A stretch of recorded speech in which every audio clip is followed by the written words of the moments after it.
from ACME Real Estate in Los Angeles, California. Welcome to Under All is the Land. This is a special invitation-only podcast series where I'm going to be interviewing the movers and shakers who are tackling the headlines. This episode I'm calling Haber with the Headlines, because today we have Jason Haber from Compass, who is also the co-founder of the American Real Estate Association, who has taken on Clear Cooperation head on, is a big fan of real estate and AI, and I'm sure has plenty of other things to talk about, such as things that affect the Florida market. I've been seeing in his social media, which I just had a chat with our Florida broker about as well. So I'm very excited to add to the stage, Jason Haber. Hello. Hey, Jason. How's it going? Good. How you doing? Good, thank you. It's busy these days, no? Yeah, it's a very disruptive moment for the real estate industry, for lots of industries right now, I suppose. And so, we're trying to help everyone, navigate through it. Yeah, I want to actually just go back to the beginning.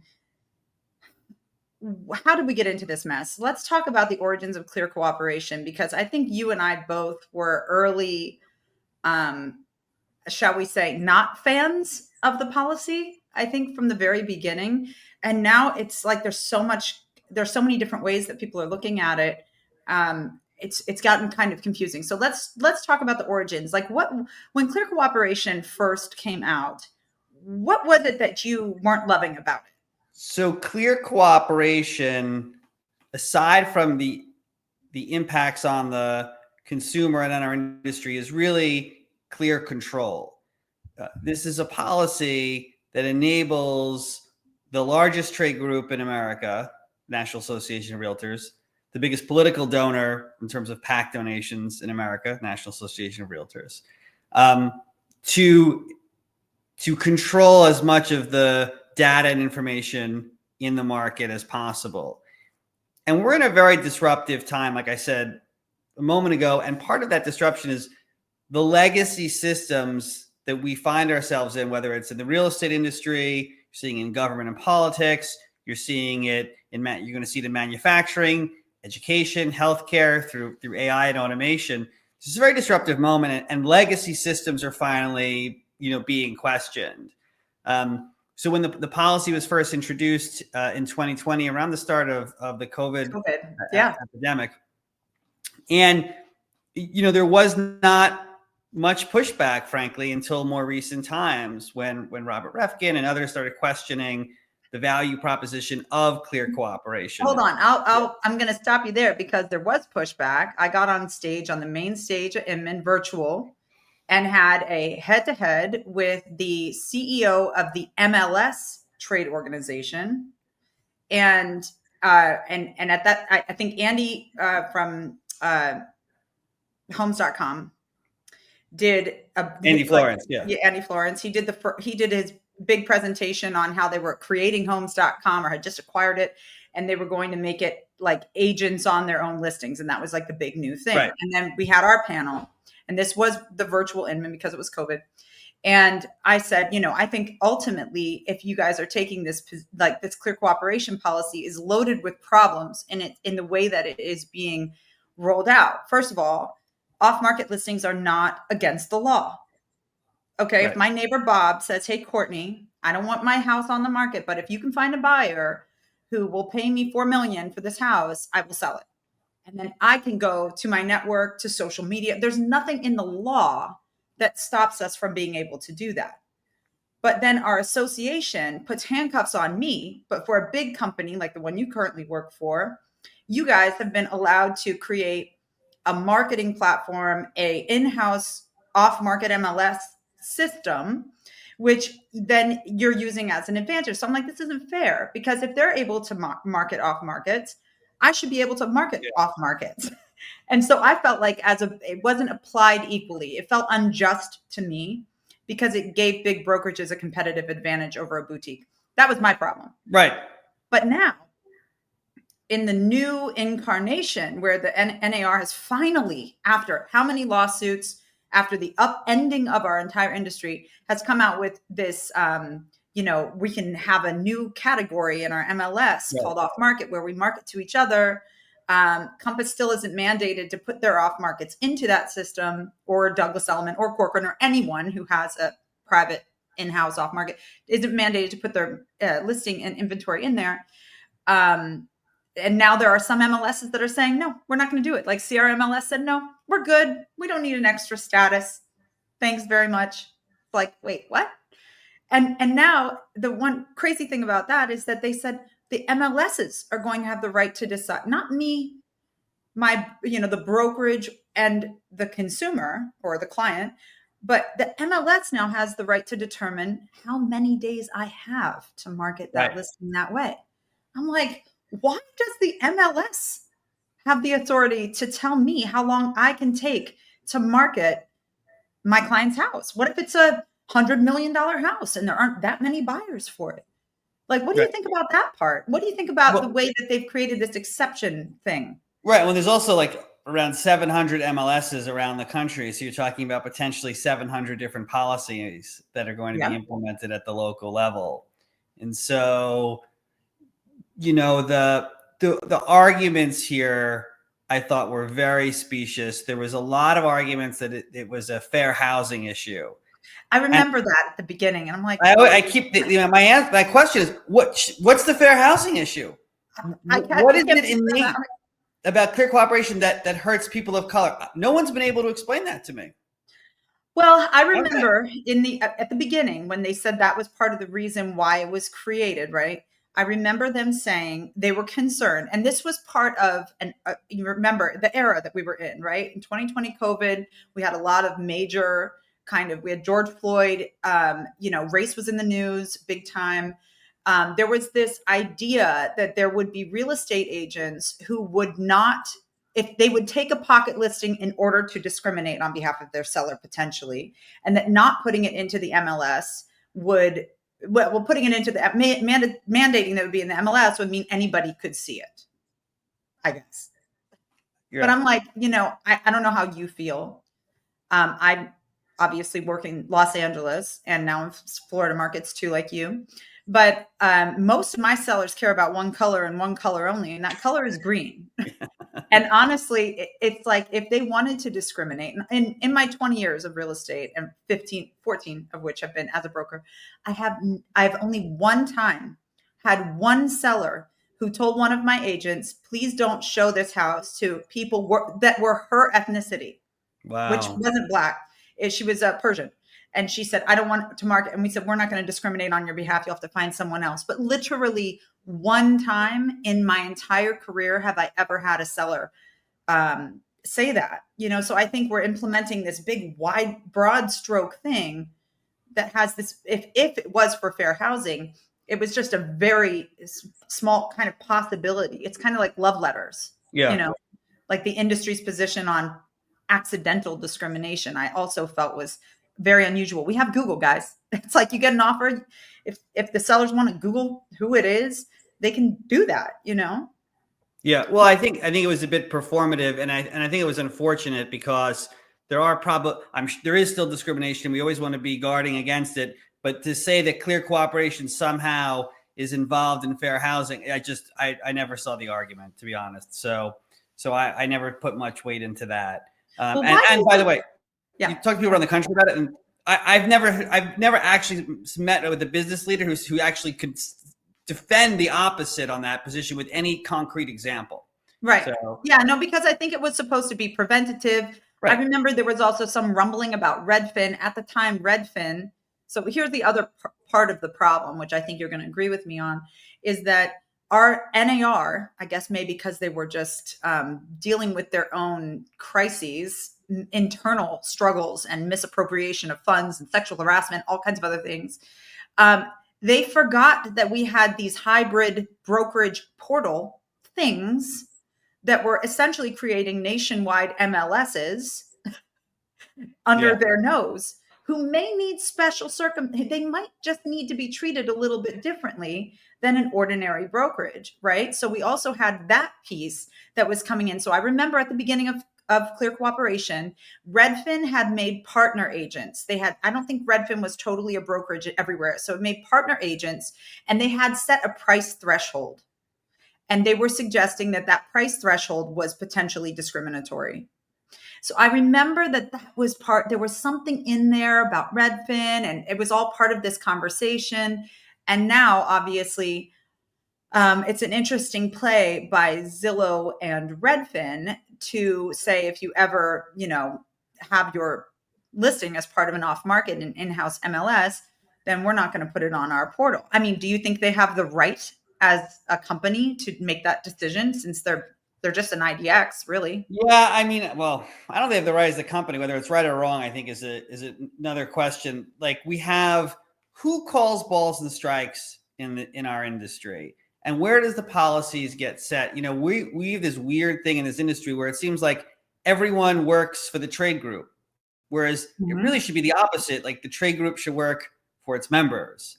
But NAR is so powerful that it does feel oftentimes like even the consumer ends up working for NAR. NAR is not a government agency, right? They have no governmental authority, yet they have this quasi-governmental authority over us. I know people who conflate NAR with thinking that they're actually part of the federal government. I've heard people. I mean, I remember, again, when Clear Cooperation came out, we had to keep correcting people and say it's not illegal. It's not illegal. It's not against the law to have a pocket listing.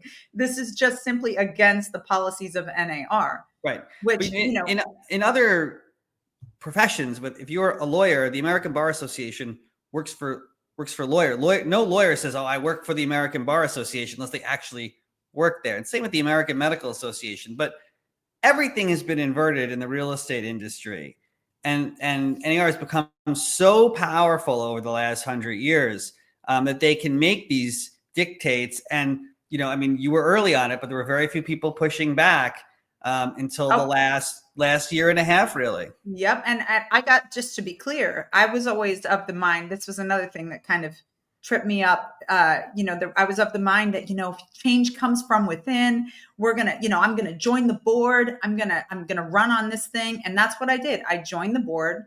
I ran on that. I got elected to the board. I sat in the board meetings, and I kept trying to push listing agent transparency on Zillow and Redfin, and pushing against Clear Cooperation. I'm like, we need our voices heard. There are plenty of people who feel like this policy is not good, because at the time they were asking us to police each other. I don't know if they were doing that in your state, but in LA, they were asking us to report any agent that we saw putting an off-market listing on social media. They wanted us to report and police each other. And I'm like, what is going on here? This is crazy town. So of course, after the Inman call, I got a cease and desist. Wow. And I was like, that's strong, because I have the right to speak. You can't shut me up.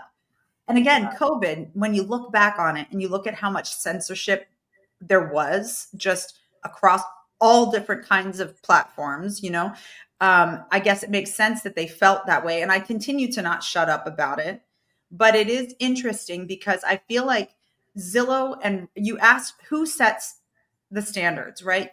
You would think that the law should be the number one standard. The seller, or in this case, the seller, but our consumers should be the priority. Yeah. If the seller says execute it this way, as long as it's not against the law, you should be able to sell it however you want. Our trade association should not be the one getting in the way of us executing fully legal marketing tactics or schemes if it's not against the law. Right. Well, but I think there's a lot of that in this industry. We have these weird restraints of trade. You're licensed by your state, right? Like, you're licensed by California. I'm licensed by New York. But I can't transact outside of my local market unless I join another MLS, right? So so I'm in Palm Beach County. So if I want to, transact 2 counties over, I have to join another MLS. Why? The state says I'm licensed here. It says my license is good in the state of Florida. It doesn't say it's good in Palm Beach County. My license in New York says it's good in New York State. It doesn't say in Manhattan. Right. But we put up these borders, these boundaries that restrain our trade, and it's about money, right? Right. I know people who are members of 7 MLSs. 7. I'm a member of, I think, 4 at this point. 4? But It's What? frustrating. It is You must be frustrating. in continuing education like every other day. It feels like that. I mean, the continuing education, thankfully, is for the state. The state. Yeah. So you don't have to do it for the MLSs, but you do have to pay extra fees to join that, to have access to the listings. And one might say, am I really just paying for access to the agent remarks? Because the inventory is already online. Right. You know, again, except for the off markets that are held by a company like Compass or Element or Corcoran or whatever. So I guess the question I'm asking myself, and I had this kind of prediction, I'm like, what happens if big brokerages just get fed up with this and they leave NAR? What happens to the MLS? Is it architecting its own demise? So it's a very interesting question. So NARs, they have this 3-way agreement. So like when you renew your dues, you join your local, the state, and the national at the same time. Only trade group in America that operates this way with this mandatory due structure. Actually, no, there is one other mandatory trade group. It's AARP, but when you turn 50, they send you a birthday card, not a bill.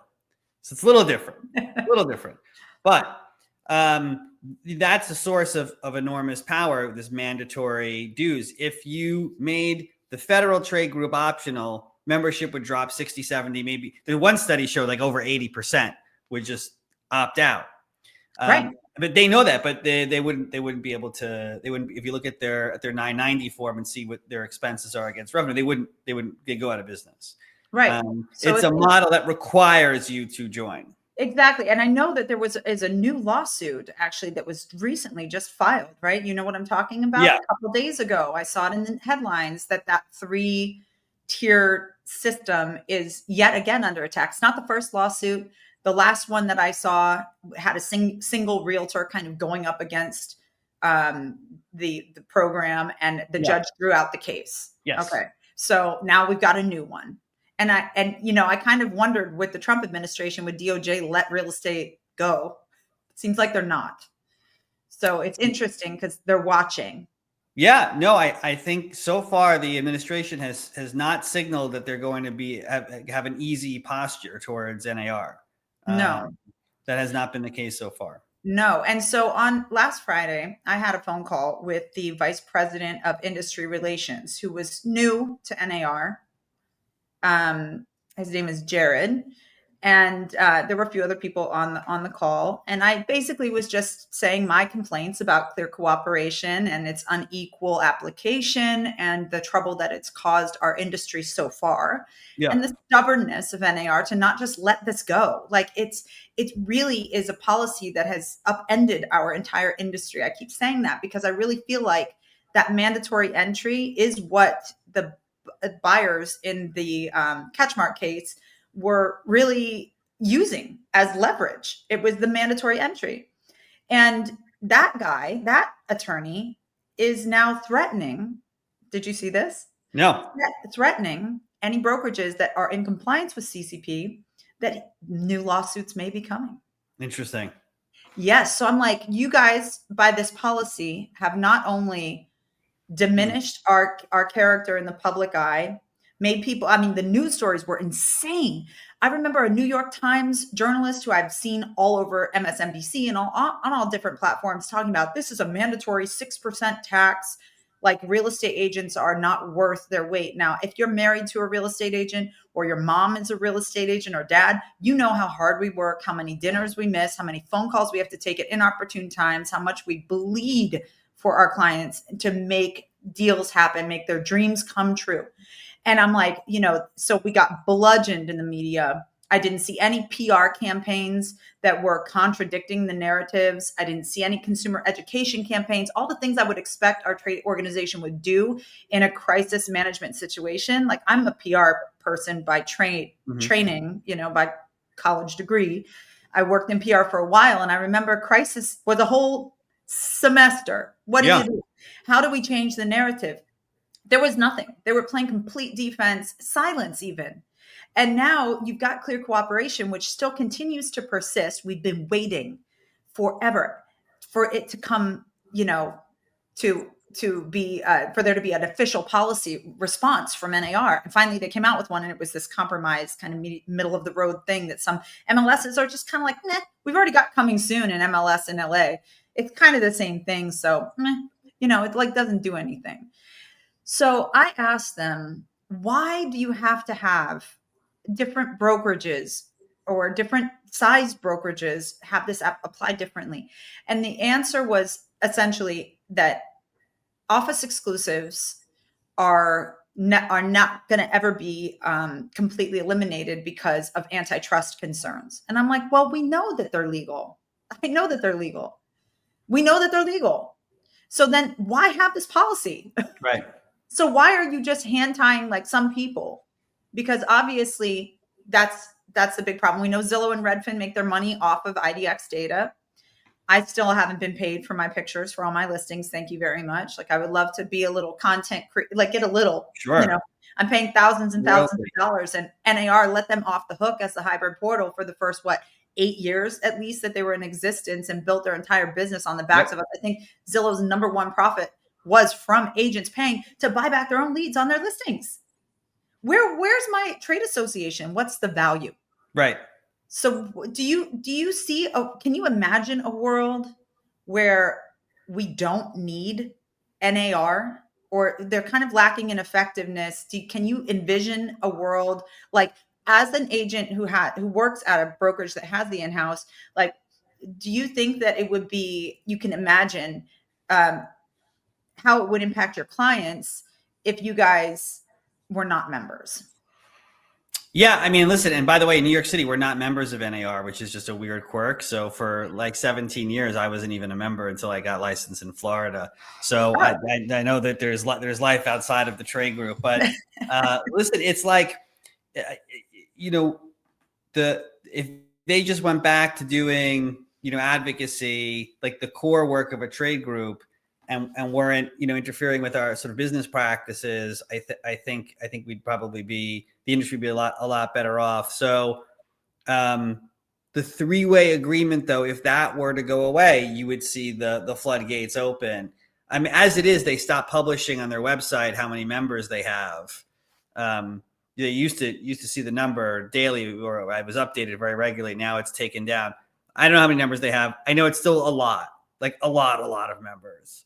And most of those are there because they have no choice. Why exactly? I mean, we have to belong. Like, there are very few MLSs where, and I think there was another lawsuit. I can't remember the state. I feel like it was like Louisiana or somewhere in the South, where they tried to offer an option where you could just join Phoenix. Yeah. Phoenix. There you go. That's it. Yep. It was Phoenix. Yeah. So that went nowhere. Also, it's like the powers that be are very strong. But I can see that it's the biggest trade group. People don't realize how powerful they are. And they're a remarkably powerful trade group. They're powerful in one way, and yet there's so much frustration on the ground. I was appreciative that they would take their time to talk to me, but and all were men. Okay. And you haven't had this experience as a woman, but I can tell you that when women are passionate about something, it seems to be the natural instinct of bureaucracy. This is why I created my own brokerage, by the way. It seems to be the natural instinct to try and calm her down, like she's passionate, let's settle this, down. So they listened, but ultimately had the final resolving answer was, you should join one of our committees. And I'm like, you guys aren't getting it. Like, there's a lot of frustration on the ground right now. You can see these lawsuits are not going away.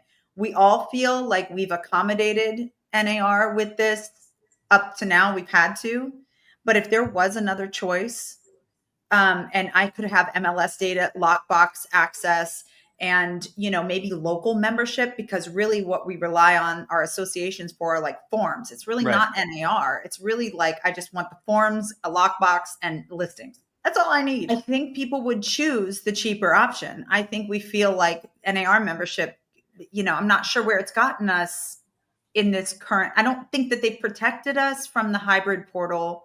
I don't think that they've heard us on the unequal application of clear cooperation, how that's affected us. And for a broker like me, it really did affect us quite a bit. I mean, it doesn't as much anymore. Yeah. But you had people literally going, we're going to go with Compass or whatever because of this.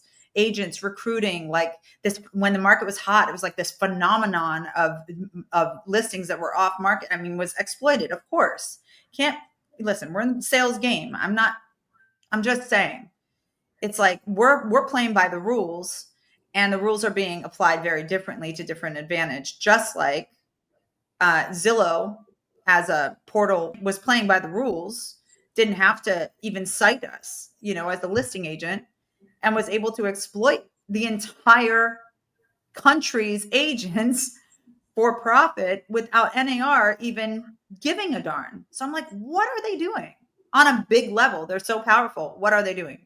Do you know what they're doing? What are and it's a bloated bureaucracy. You said you were on the board, so you had like 1,000 members with you on the board of directors. I was on the board of directors of the Greater LA Association. Oh, Greater LA. So NAR has 1,000 something members. IBM has like 12 board of directors. Apple has 8. NAR has, I forget the number. It's like 1,200, 1,000. I mean, it's a weird system. And you look at where the money goes to. They have you can look at what the salaries are for the president, the vice presidents. Then when the president leaves, that person gets a post-presidency salary to help the current president. And then it's usually a 1-year term. This one, it's not, because of the prior 2 presidents resigned back to back. The previous CEO, we were paying for his golf club memberships. Wow. And other personal expenses. And like, you wonder where all this money goes. The money gets invested. NAR was an early investor in DocuSign. When DocuSign went public and they made this big return, it was member dues that like went to the did you get money back? Did you get maybe like free dues for a year, like any sort of return? I did not. I'm waiting for my share. See, this is the other problem. I mean, I think that they've gone unchecked for so long that when the news stories about how money was being spent in these past couple of years, there's been a little bit more transparency about the mismanagement of funds at NAR. It was, on one hand, extremely shocking because there's no accountability, and and on the other hand, not shocking at all because we aren't getting what it is that we need. Right. They've got it. There is an enormous potential for good in an organization that large that's fighting for our industry on paper, like this. I've given them credit where credit's due. I'm not just a critic, but I've complimented them on numerous times. But the truth is, there's a lot of anger in the industry, and there's a lot of frustration, and it has been simmering for a while, and it's finally now, over the last year and a half, boiled over. And my sense is something's got to give, and that we're in the middle of this sort of changing environment. It's not done yet, and there's a long way still to go. And I have no idea how all this plays out. I'm just glad I got to see. I know, it's a wait and see moment. How would you, like, what other changes would you want to see besides clear cooperation in our industry to improve our daily lives? Well, okay. Well, we have too many agents. Everyone is an agent in America. People say things like, "Oh, it's good. You just have your license. It's good. It's good to have it." And we've made it easy to get licensed, and we've made it easy to keep your license. And who benefits from that? Not the consumer, because they're in an industry that doesn't have professionals. Not the professionals of the industry, because then we have to deal with real amateurs. The beneficiary is the trade group that has mandatory dues, because more members equals more dues, which is more revenue. They're the beneficiary. Right. No one else. If I wanted to sell you or your viewers a share of Apple stock right now, one share for like around $200 or so, depending what the market's doing today, I can't keep track anymore. I can't do that. I can't sell you a single share without getting my broker-dealer license, without getting a background check, without being sponsored by a brokerage or prime brokerage, without doing extensive testing. because the barrier to entry is very high to sell you one single share of publicly traded stock. Yet, for the most important transaction of your lifetime, you give me 30 days in almost any state, and I can sell you anything in that state. Well, How you does bring this up a make really sense? good point. You bring up a really good point. You know, this has also been a concern of mine.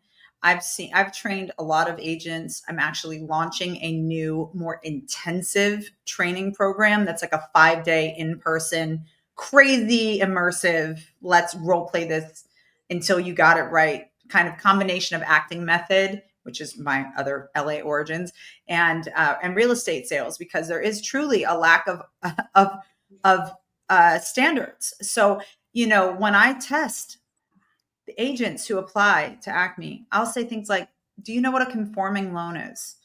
Do you know what a conventional loan is? Do you know what FHA is? Do you know what a secondary mortgage market is? And they don't know. Like, you're not getting the education to get your license that actually gives you practical education that would require you to have a fundamental understanding of the day-to-day practice of our real estate business, that they could be misleading people. God only knows. God only knows what goes on that we don't have access to, you know? Yeah.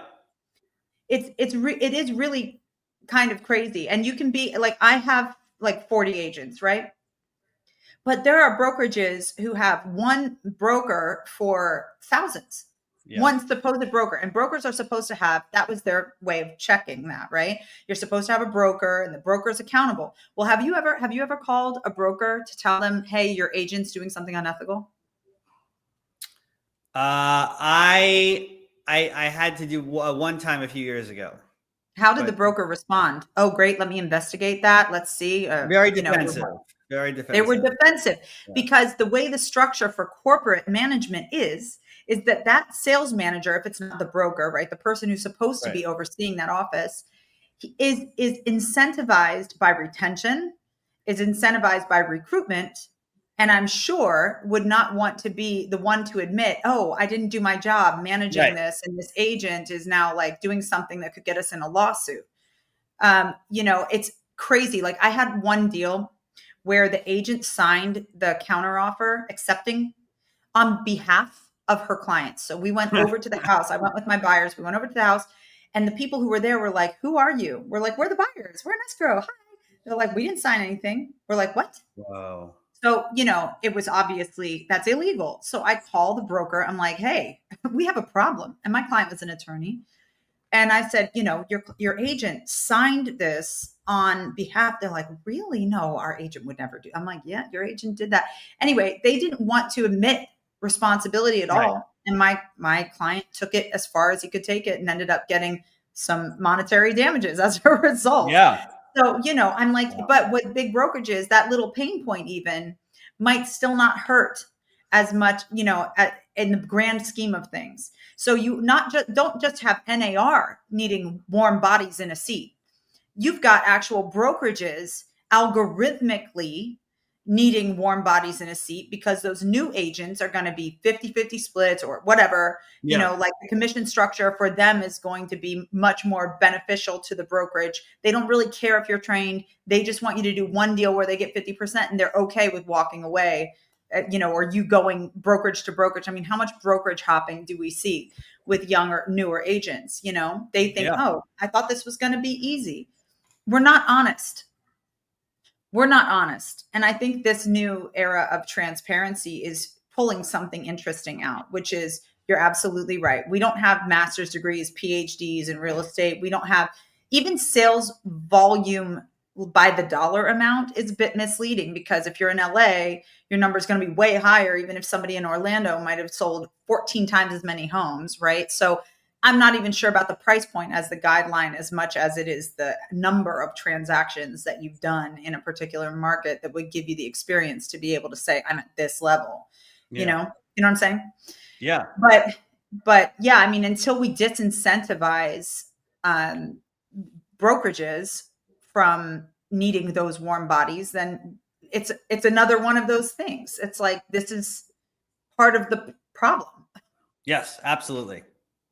I mean, I don't know how we can solve that except by continuing to let the consumers let consumers know. Well, So at our trade group at the American Real Estate Association, we are talking to several states about raising standards. I love that.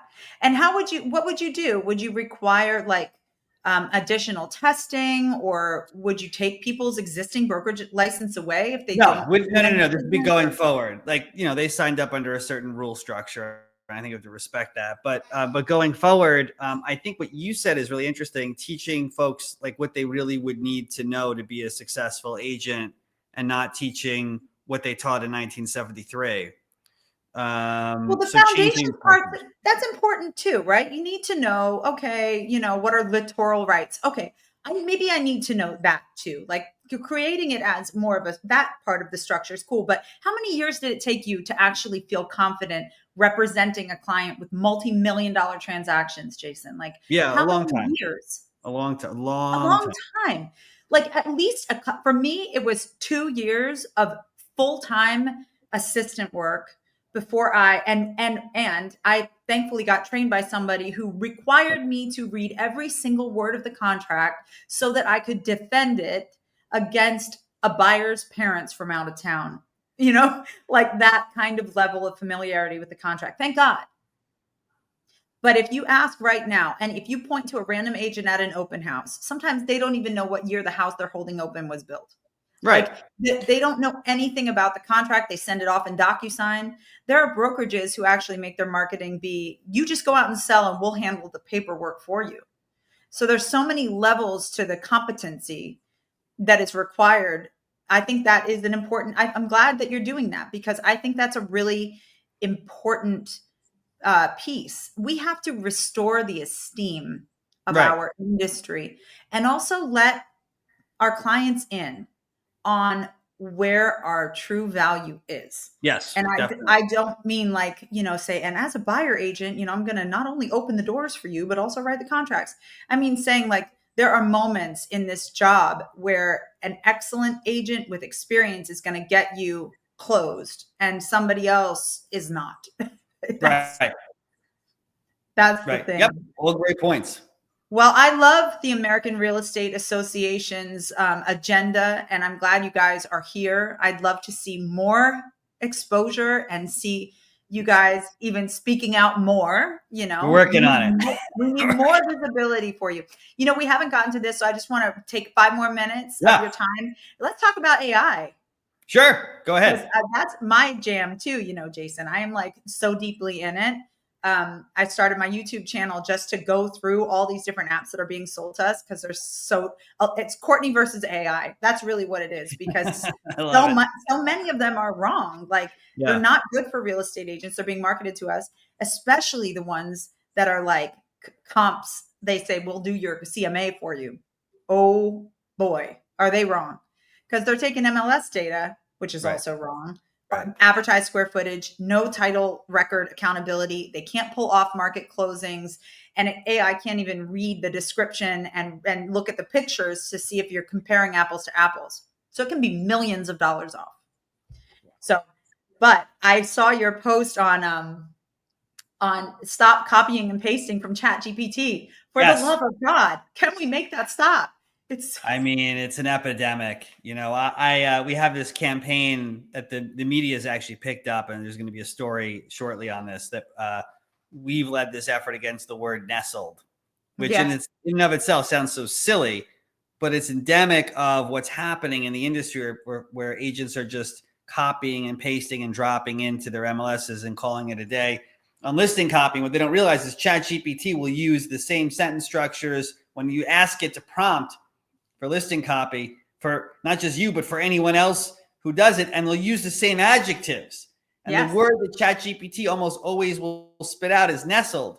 So if you search your local MLS or go into Zillow and search by word and just type the word nestled, thousands and thousands of listings are now nestled.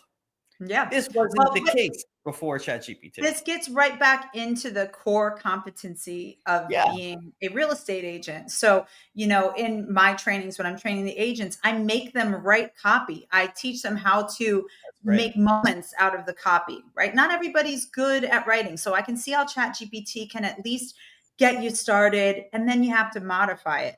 But if you don't want AI to replace you, we as an industry have to also start calling bullshit on some of these practices that are being adopted prematurely. I'll give you an example. So with the CMA thing, I'm sure you got an email too. I don't mean to be rallying against this particular company. I'm not going to call them out, but they, in my opinion, it's premature. They're sending out emails saying we can help you with your CMAs, and all of a sudden I see it on my MLS dashboard. I'm like, you were literally millions of dollars off in our demo presentation. How is it that our MLS is not critical enough of AI to say these aren't tools that agents are ready for? If we don't have good MLS data, we're not going to have good comp data. So it has to have the functionality to make sure that we're delivering the right results to our clients. The ultimate recipient of this bad information is our clients. So it's moving too fast, and I'm kind of approaching it as if I'm just an agent who wants a little bit better templates, or and I'm finding that these tools are not all the way there. So what's your favorite AI tool right now? So right now I use the paid version of ChatGPT, and I use it somewhere between 25 and 50 times a day. Okay. And what are you using it for? But I don't use it the way other people use it. I don't. Let's talk about how you're using it. So I'll give you a few examples. In New York, when we had to build a mailing list we were doing a mailer for a neighborhood. And when you would download the list, we used a service called Property Shark. The data comes in a very choppy way. So it's the first name and last name are together, often inverted. And then, so if you're going to do a mail merge, which basically, so you can create a letter in the envelope, right? Not everyone knows mail merge anymore. It's just I was born in the 70s. We have mail merge. Another thing that I have to train people on is mail merge, which is crazy to me. But so you do the mail merge, you need a first name, last name field, you need the address field. So anyway, we used to have to concatenate the cells, and it would take hours if you're doing 1,000-piece mailer, to change Smith Joe in an A field to Joe Smith in an AB field. Right. ChatGPT will now do what took hours in 15 seconds. So I can feed it a mailing list and say, concatenate, identify the first name, the last name, give me first name field, last name field, city, state, address, apartment, city, state, zip, and remove all other data. And what used to take hours now takes seconds. Love that. I can be much more efficient with my mail program. It's an amazing I love that. saving. That's amazing. I use it to analyze, like, for example, I had to do a 1031 exchange that had a debt load that had to go with the new investment potential, right? So you can feed it multiple different property addresses and say, ChatGPT, I've got XYZ amount of dollars, XYZ amount of loan I have to take. Yeah. What is based on like the rules in the local jurisdictions on vacation rentals and the nightly rental average rate? What are the best of these properties, and what would be the best structure for distribution of the funds to ensure maximum profitability? And it's extraordinary at it. So of course I had to check it, right? Like I then went and checked, and it was right on the money when it came to the nightly rental rates, average rental rates, restrictions, and that kind of thing. It was great. Great. I'll tell you another thing. This was just recently. I had a client looking to buy a building, and we had, before the building it used to be a co-op, so it had an ownership structure, and now it was the rental building. And we had asked the question, were there ever rent stabilized tenants in the building? And the other side said, no. And they said, here's the offering plan. And they emailed it to me while I was on the phone with the guy. You can go through it. It's like 700 pages. Wow. So the guy said, get back to me after you read the offering plan. Like, good luck to you. While I'm on the phone, I sent it to ChatGPT and I said, read this offering plan and identify if there's any reference to rent stabilized apartments. Sure enough, on page like 425, there was a note, all apartments are rent stabilized. So Wow. while I'm on the phone, I said, oh, go to page 425. And he was like, what are you talking about? I was like, well, I just read it. Wow. Like on the phone. And the guy was flummoxed. He got off the Wow. phone with me because he couldn't believe it. He thought this would take, whatever. I would just give up. And I had it in seconds. It's the Wow. most, I tell people, it's the most transformative technology I've ever seen. It is equal to, I suppose, this is like a 1995 moment when we were all getting onboarded on the internet.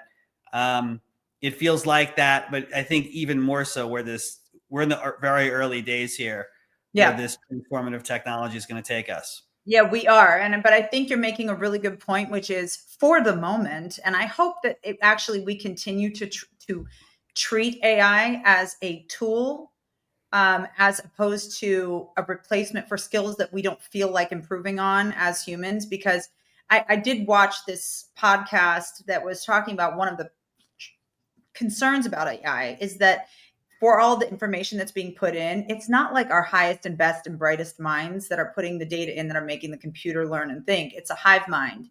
So really, like, we're getting a middle of the road, average, ordinary. This is what this is. So we have to be careful to remain experts at what we do, Right. to put AI in its place. It is a tool, not a replacement, to continue to sharpen our swords, because it's a war out there for most of us real estate agents and brokers, and never let it replace us, because at this current moment, it needs its human. It really does. That's kind of like the theme of the day for me, is that AI needs its human, and hopefully we continue to make it our pet. Well, and I'd say though, for the parents watching this, as people say, well, how, this is dangerous with education because kids could just get the answers. I'll give you the inverse of that. So my daughter has this big math test tomorrow on exponents and power, and she just got this one worksheet to practice, which we completed, but she needed more prep, but there was no other practice sheet. So we fed it into ChatGPT, not to give us the answers so she can get the answers for her homework, but to say, generate 3 practice tests based on this. And boom, we had an entirely different set of practice tests. So she's been practicing off of ChatGPT, which is based on her practice test. And then we even uploaded her notes in class and said, make up on just the notes. It was not typed out, handwritten. Analyze her notes and create a practice test on it. And it did. It's so smart. That's so smart. But one thing, teaching our kids to think, we pretend like that's what the schools are doing. That's not what the schools are doing. In fact, I don't know about you, but when I was in school, thinking was not always encouraged. That you were supposed to memorize, regurgitate. Definitely if you criticize the teacher or even raise your hand too much, they get annoyed with you. At least that was my experience. But, I'm kind of, but, so I think that the job of thinking remains in the parents' domain. When it comes to your kids, you have to encourage them to not take the easy way out. So even though we have calculators, we still need to know simple math. We do math every day in our jobs. I'm not using the Pythagorean theorem most of the time. So there's a place, but your point is right. There's a place for technology. Right. And we can use this so intelligently without losing brain cells, without us losing our ability to think, our desire to have skills.